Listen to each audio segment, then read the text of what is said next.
reacting to what she calls the phenomenal response to AITC's Meghalaya Financial Inclusion for Women Empowerment Scheme launched by the chairperson of the party, Mamta Banerjee, on the 13th of December 2022 in Shillong, the Vice President of the Meghalaya Pradesh Mahila Trinamool Congress Committee, June E Marak, said that the empowering of each household's female member will automatically enable progress of society.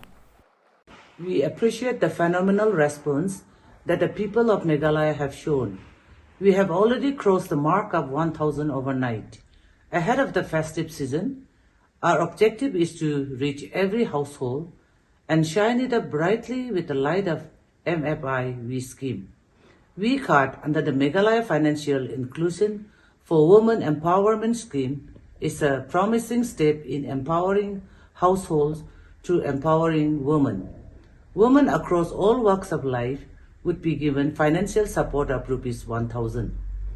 When we empower the mothers, the sisters and the daughters of the houses, society progresses.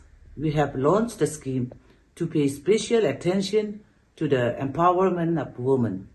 This is a firm step towards the prosperity and growth and to bring positive change in the lives of the people of Meghalaya.